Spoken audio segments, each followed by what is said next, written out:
Salutations à tous, c'est Boateng. Alors voilà, aujourd'hui on se retrouve suite aux déclarations de Pep Guardiola. Comme vous avez pu le voir récemment, Guardiola a déclaré qu'il ne reviendrait jamais au FC Barcelone. On va analyser ça par d'abord en premier lieu en regardant son interview. Donc je vais reprendre un peu ce qui a été dit durant la conférence de presse.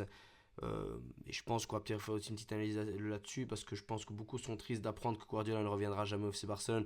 Est-ce que c'est vrai ou non dans la durée? Ça, on essaiera de le deviner. Même si, bien évidemment, pour le moment, il y a le dossier Hansi Flick. Et pour Hansi Flick, on espère que ce sera le mieux pour le club. Donc voilà, donc on lui a posé clairement la question, est-ce qu'un jour vous reviendrez au FC Barcelone? Est-ce que la porte est fermée? Et là, clairement, il a bien dit, oui, la porte est fermée. Donc voilà, il a fait comprendre qu'il ne reviendrait jamais au FC Barcelone. La porte est fermée, c'est fini avec le FC Barcelone. Voilà. Donc on ne fallait plus rien espérer de sa part au FC Barcelone. Au moins c'est clair et on n'aura plus jamais le doute de se dire Pep Guardiola reviendra peut-être un jour ou non. Ça non. Et après il y a eu plusieurs questions qui lui ont été posées. Donc on lui a demandé un peu voilà ce qui s'est passé avec Xavi, ce qu'il en pensait. Et bizarrement, il a répondu que c'était pas sa faute de ce qui s'était passé entre Xavi et le Barça. Il a dit voilà, ça fait plus de 10 ans que j'ai quitté le club, ce n'est pas ma faute du tout. En quoi il a répondu cela? Est-ce qu'il a anticipé une réponse autre? Ça, je ne sais pas du tout. Mais c'est assez spécial qu'il ait donné une telle réponse en disant, en se sentant visé par cette question, en disant voilà, ce n'est pas ma faute ce qui s'est passé avec Xavi, il a échoué, c'est comme ça. Et après, on lui a demandé comment il a vécu le désastre de Xavi à Manchester. Donc, et là, il a rigolé quand on lui a demandé Manchester. Et il a dit que pour Xavi, ça va aller, il va rebondir. Ça a été très compliqué pour lui, mais voilà, il espère qu'il aura un tout nouveau défi. Et que voilà, il souhaite après, juste après, il parle de Thomas Hansi Flick en disant qu'il souhaite bonne chance à Hansi Flick et qu'il est persuadé qu'il va réussir au Barça, en ajoutant après par la suite voilà que il sait pas ce qui s'est passé avec Xavi au Barça. Il dit que le métier d'entraîneur c'est très compliqué, quand on ne gagne pas c'est très compliqué, même si c'est pas parce que lui estime que même s'il n'avait pas gagné la première ligue, ça ne veut pas dire que c'était catastrophique. Est-ce qu'il défend un peu il dépend un peu que Xavi ou non à ce niveau-là? Ça voilà, je pense qu'il essaie un peu de minimiser le désastre qu'il y a eu avec Xavi au Barça, mais voilà, on sait très bien ce qui n'a pas été et ce qui a été, bien évidemment.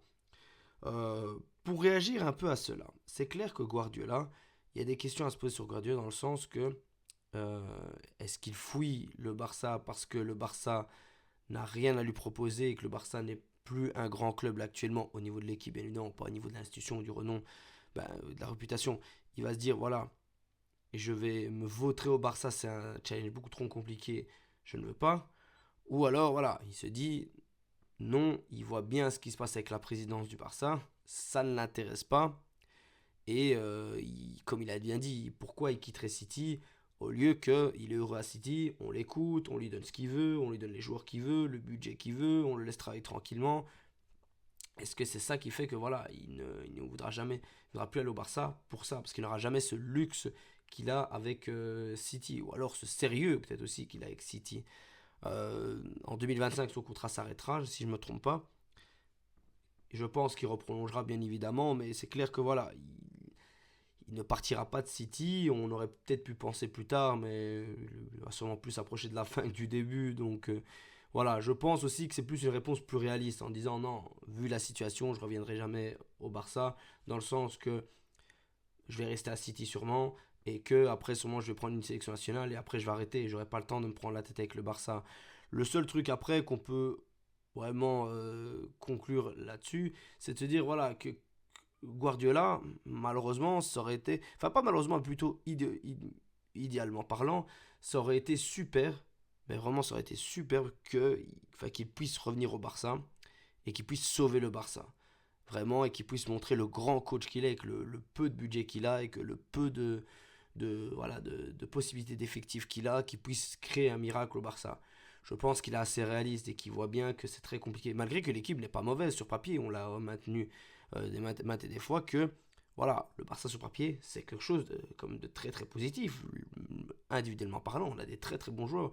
Collectivement, c'est une catastrophe. Mentalement, bien évidemment, c'est une catastrophe. Mais voilà, le Barça a de quoi aller chercher quelque chose de beaucoup plus grand que ce que le Barça nous offre là actuellement. Mais Voilà, c'est ce qu'on peut reprocher à Guardiola. Et moi, personnellement, ce que je reproche, c'est qu'il a toujours eu des équipes très luxueuses, des équipes où il avait toujours les joueurs qu'il voulait. Il avait le luxe d'enlever qui il voulait, on le laissait travailler. Bon, après, c'est normal de laisser travailler, mais il avait toujours des gros budgets, vous pouvait ramener vraiment tous les joueurs qu'il voulait. Il y avait l'équipe de rêve qu'il voulait, il y avait toujours des grosses équipes. Il n'a jamais pu prendre de petites équipes. Certains vont dire oui, quand il prend le Barça en 2009, bah, le Barça bien évidemment a gagné la Ligue des Champions en 2006 et prend le championnat en 2008. Donc il arrive avec une équipe top, mais bon, c'est lui qui a fait certains choix. Il choisit d'enlever Yaya Touré pour mettre Sergio Busquets. Bon, il a fait le mauvais choix d'enlever Eto'o, mais bon, après, ça lui a porté raison en 2011 où il prend la Champions League. Donc, enfin, il prend le Champions League et championnat, bien évidemment.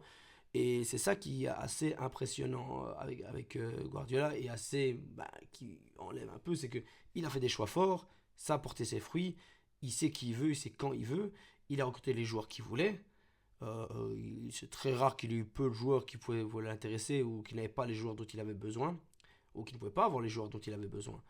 Et ça, c'est ce que je trouve qu'on peut un peu lui enlever. À la différence de moi, je maintiens souvent Jürgen Klopp ou même Ancelotti. Ancelotti, avec le peu de moyens qu'il a, il a réussi à gagner 2 Ligues des Champions. Maintenant, voilà, le Real a du budget, a de quoi faire et il est tranquille. Mais en 2009-2022, c'est très compliqué pour lui. Il n'a pas non plus la meilleure des équipes. Il a beaucoup de vétérans, il a beaucoup de jeunes, il arrive à prendre la Ligue des Champions. Et qu'au Klopp, avec Dortmund et Liverpool, il construit des effectifs énormes. Je suis sûr, on lui donne une des trois françaises ou belges, il peut l'emmener en Ligue des Champions. Donc voilà, ça montre, je trouve quand même la différence de talent entre certains coachs. Mais si Guardiola est un tacticien hors pair qui a révolutionné le football, c'est la seule reproche que j'aurais pour lui. C'est de me dire, voilà, il n'a jamais eu de petite équipe où il fallait tout reconstruire. Il devait tout reconstruire, mais avec un budget comme s'il jouait à FIFA, choisir les joueurs qu'il voulait, quand il voulait, il pouvait mettre la somme qu'il voulait et avoir les joueurs quand il voulait et quand il pouvait les avoir. Et c'est ça qui fait aussi que la carrière de Guardiola est un tout petit peu critiquable, je vais dire vraiment. On est plein à le dire, il a toujours eu les joueurs qu'il voulait. En plus, avec City, il a gagné qu'une seule Ligue des Champions, où il a réussi à la gagner.